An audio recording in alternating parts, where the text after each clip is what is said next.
Hey guys, TommyBryson here, and welcome back to the channel. You ever watched a video that's like 12 minutes long? It's been 11 minutes and the guy still has not gotten to the point yet? That's not this video. This video is about 5 things you never want to do with your money, and the first one is this. We're going right into it, okay? The first one is you never want to put your money into something you fully do not understand.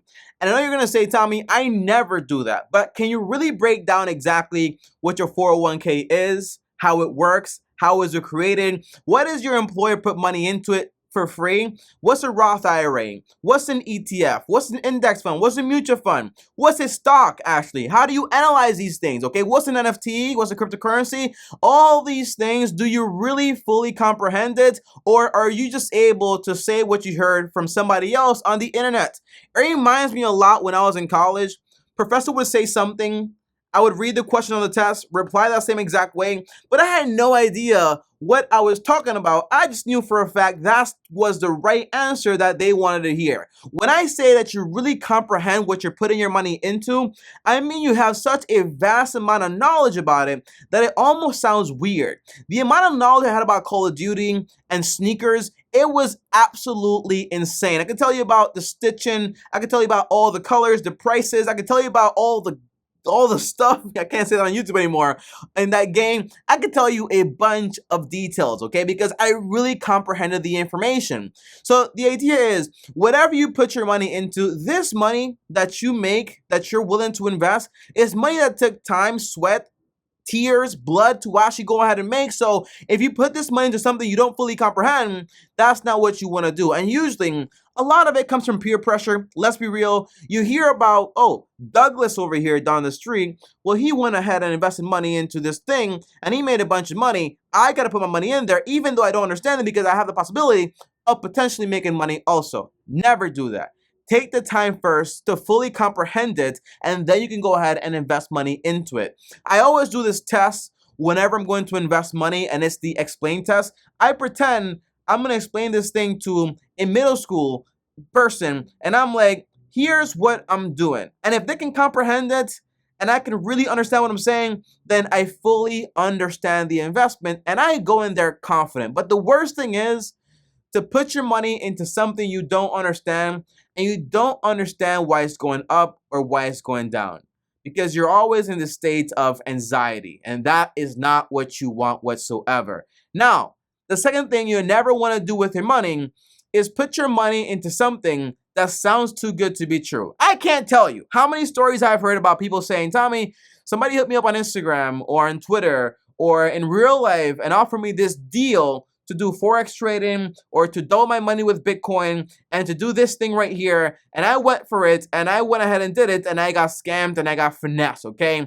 And a lot of people go ahead and they put money into these like meme coins or into meme cryptocurrencies, and they're like, I'm going to go ahead and multiply my money like crazy. And all of a sudden they lose their money because, again, they're going ahead and putting their money into something that sounds too good to be true. And when it usually sounds like that, it usually is. So a little thing I started doing is, whatever I'm going to put my money into, I understand these 3 people, okay? What the heck is going on with this chair? I understand these 3 people, okay? The people that are basically mediocre, they don't really make any money whatsoever. The people that are basically average, and the people that are very, very good, and the exceptional. The rare individuals that are like anomalies. They're very rare, but they do exist out there, but it's very rare to basically make that type of money. So I kind of find out, well, what is the average return in this field? Okay, so for me, my main thing is investing money into the stock market. So I know that the mediocre person, they're losing money. They might make some money here, lose some money there, and they think everything's fine, but in reality, they're losing money over time. And if they make 3%, that's all inflation being eaten up, taxes and fees, all the money is gone. I don't want to be mediocre. I also understand that the average investor, the people that are investing, for example, into index funds that track the overall market, or into mutual funds, people that basically manage the funds for them and pick the investments to try to beat the market, or for example, into ETFs that basically replicate index funds, the answer is, when you invest for market averages, the answer is you get like 8 to 12%, and that's about it. But then the people that are very, very good at investing, that are very good, they might make 15%. And the people that are exceptional, like Warren Buffett and so on, might make 20%. But you rarely ever hear about hey John, I heard about this guy that for the past 30 years has been making 60% or 50%. You just don't hear those things because basically it's impossible. It has not been done. So whenever you hear this stuff, it usually is fake news. So here's something I want to show you guys just so you guys see how crazy this actually is, okay? So here is a compound interest calculator that I basically found on the internet. And if I go right here and I say, hey, I'm going to start investing with $1,000. And I'm going to invest, for example, every single year, $1,000 also, right? That's it. I start with 1,000, I invest 1,000 every single year. That's it. And I'm going to do this for 50 years, all right? Boom. And let's say I make 3%. This is what the mediocre investor might make, and they lose all their money to inflation. Now, that means I turn that money into $120,000. 3%. This right here is terrible. Does not keep up with inflation whatsoever. It is trash. Your money is worthless. However, if I make what the average investor does make, let's say, for example, 8%, you might say, well, that can't really be that much, it's just 5% extra. The answer is this number turns into $666,000. It's a lot more money. But let's say, for example, I make what the great investor makes, which is 15%. And you might say, well, it can't be that much money, right? Because it's only 7% more. The answer is compound interest. The effect of it is massive. So here's the math here. If I make 15% on this money, the answer is going to be, I'm going to have 9.3 million. I went from 666,000 to 9.3 million. That is a massive amount of money, like a massive difference. And before I show you what 20% makes you, do me a favor. Only about 20% of you subscribe, so the other percent are not. So go ahead right now and smash the like button on the top. Also, subscribe to the channel and hit the bell so you're notified because I post videos every single week about money and finance, and you don't want to miss this stuff, okay? Now, overall, if I were to go ahead and make 20% of my money, guess how much money that would be? That would be an astonishing 63 million. Just a 5% difference turns into 63 million. You see the difference? Now, if somebody comes to you and says, hey, I found a way to double your money every single day or every single year, well, that's 3.3. Is this even a billion? It's not a billion. Like, I can't even read this number.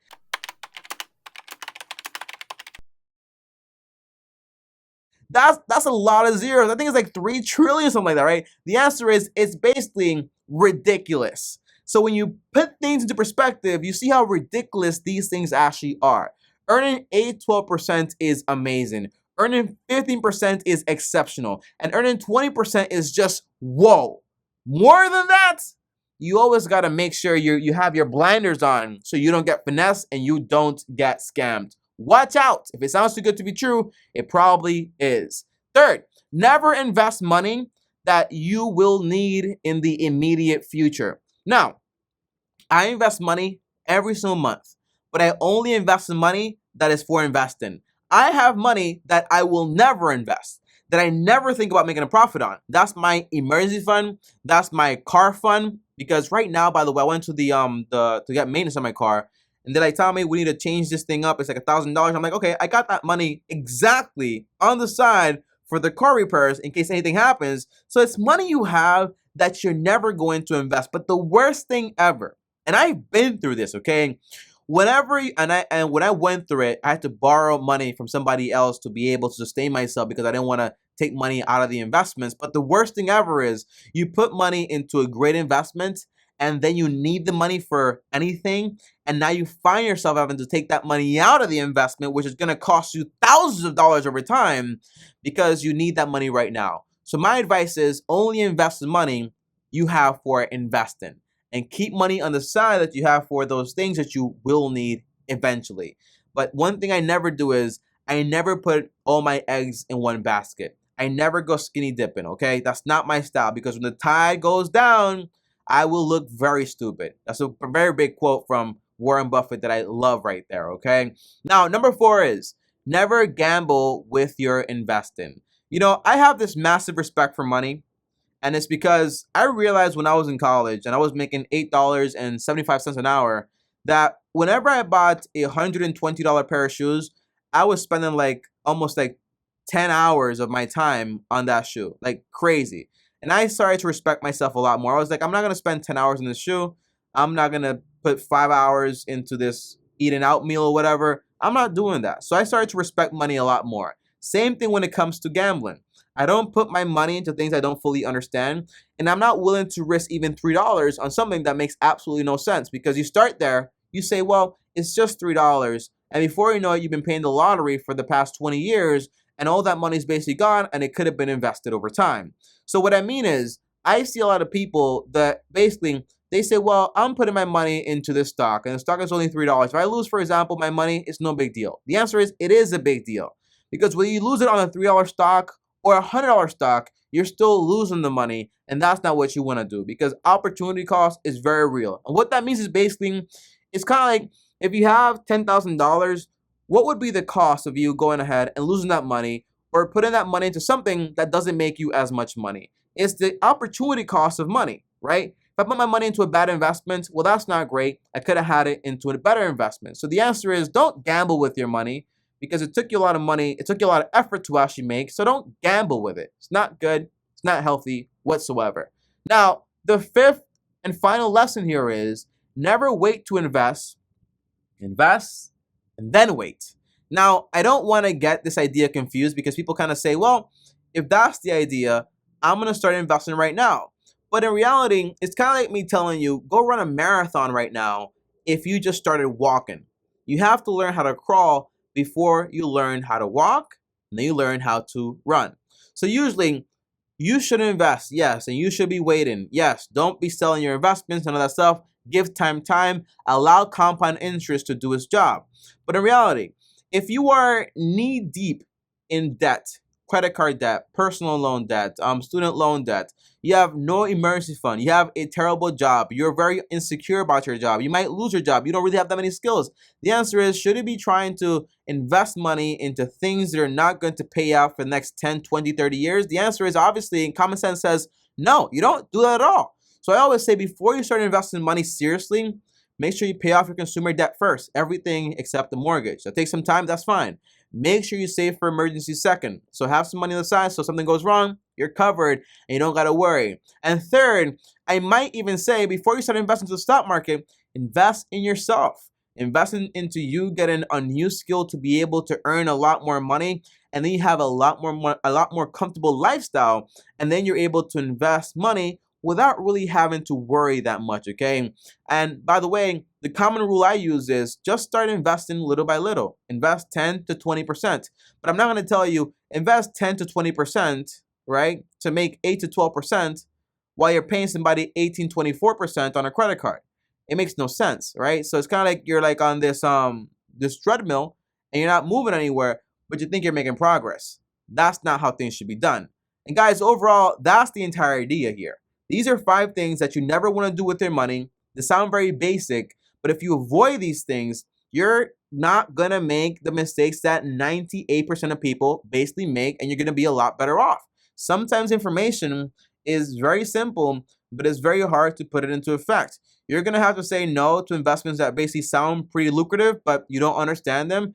Things that basically people are saying, hey, this is amazing, great investments, but you're like, that's unrealistic. You're going to have to say no to a lot of things, but the things you have to say yes to are things that are going to multiply your wealth and give you exactly what you want, which for me is financial freedom. And again, do me a favor, smash the like button. On top of that, also, subscribe to the channel, hit the bell so you get notified, comment down with any questions. I'll be in the comments all day today to answer all the comments. And on top of that, up here is my face. Click and subscribe. Another video here, or video here, face here. Who knows? Thanks for watching. As always, long-term team out, and peace.